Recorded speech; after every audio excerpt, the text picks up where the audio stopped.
Hey, I'm Chris Cooper. This is Business is Good, and today I'm going to tell you what I teach teenagers about entrepreneurship.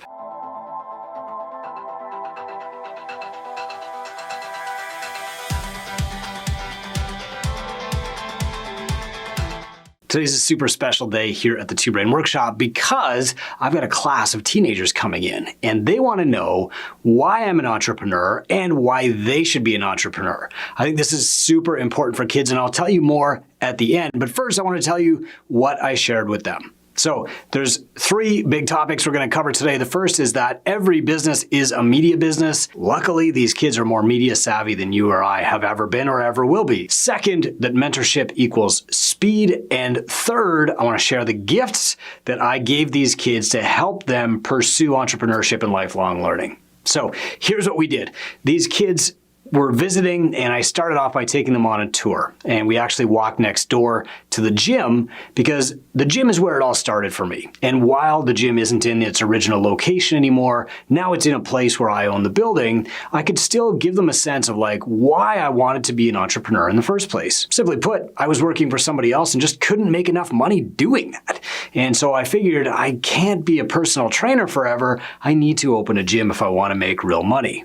Little did I know that owning a gym was a dramatically different skill set than being a personal trainer. And even though I was a good personal trainer, that didn't make me qualified to open a gym. Luckily, nobody told me that in advance. But because I didn't know that, I screwed it up a lot at first. I made a lot of mistakes that frankly should have killed me. They should have knocked the business off the mark. They should have bankrupted me, and I came very close to that until I actually found a mentor. And I'll get to that in a moment. The next step though was that when I fixed my gym, I started sharing what I was learning, and I started producing media about the gym business. Now, up to that point, even as a personal trainer, I was producing a lot of media about how to be a good personal trainer, how to get fit, how to improve at sports. I was publishing blog posts as early as 1998 to help people, and people were joining my email list, getting more information, and I was building renown as the most knowledgeable trainer in town. That doesn't mean I was the best trainer in town. It doesn't mean that I was good for everybody, but especially for athletes,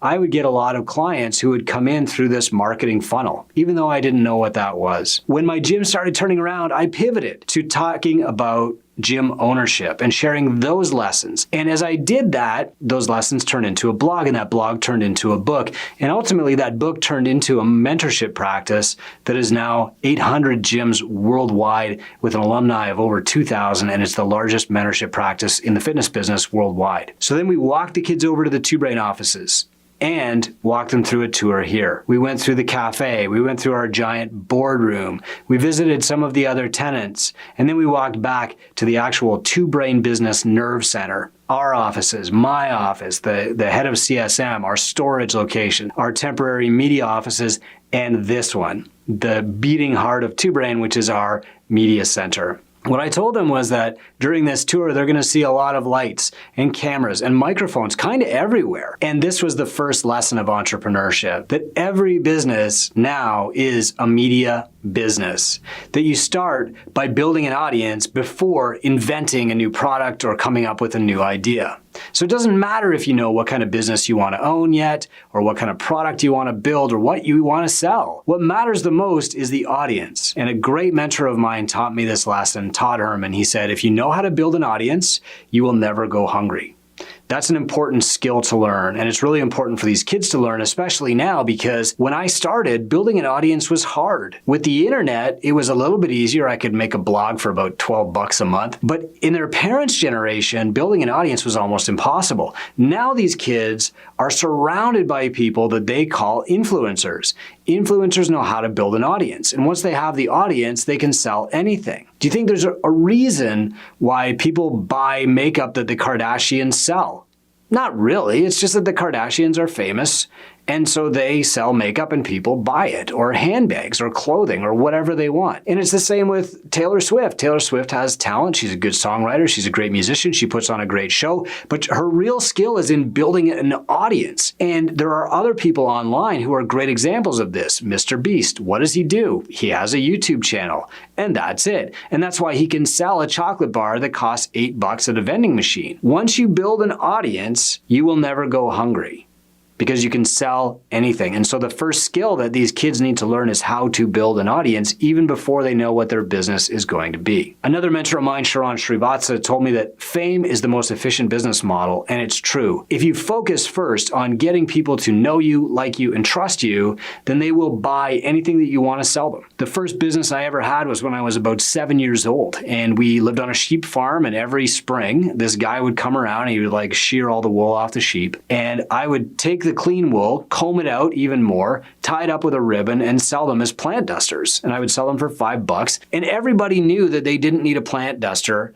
And everybody knew that this was not maybe the best plant duster out there, but they would pay me the $5 because they were my family, or they were my neighbors, or my parents' friends. They would buy these little plant dusters, not because their plants needed dusting, but because here was a cute kid on their doorstep and exchanging some value with them, right? They wanted to support me. And that's what building an audience is really all about. So the second step was how mentorship saved my business. So I didn't have any education that would prepare me for owning a business at all. What I had was overconfidence. I had a partner with a little bit of money. They had about $16,000 saved up in this like overdraft on their checking account or something. And I had this desperate hunger to feed my family, but more than anything else, I had pride. Like I just thought there's no way once I start this, I'm gonna allow it to fail. And so that got me started. But the reality is that I was very close to failing, and mentorship bought me the way out of that failure. It saved me from bankruptcy, and then it bought me the speed to fix things as quickly as I possibly could before I burned out. Mentorship is different from education because mentorship is a combination of influence, education, and example. And a mentor is somebody who has been there before you and can help you get there faster. That's true with a lot of teachers and textbooks and books that you read and podcasts and stuff. But the reality is having a one-on-one mentor to show you the way is the fastest way to grow a successful business. And so I was very careful to get that across to the kids. But I didn't want to bore them. And so the next thing we did was go to the cafe, have lunch, and we enjoyed that at Mary's. And then I brought them back to my office and I gave them all a gift bag. So this is probably the part that most people have been waiting for. It's definitely the part that was most interesting to the kids was, what do I give kids when I want to encourage them to be entrepreneurs? So I want to show you like what's in this bag. So first off, we've got the Two Brain branded bag. I love giving gifts, by the way. So if you come up to the Two Brain workshop, you will definitely leave with some swag, some prizes, some gifts. And we've got like a storage room full of stuff just because I love giving people presents. So here we go. The first thing that I gave them was one of my books, which was called Help First. And this is my philosophy on marketing and growing your brand, growing your audience, growing trust by just helping people first. And while a lot of people would say this is my best book, it's not my best selling book, but possibly it should be. So I gave them a copy of that.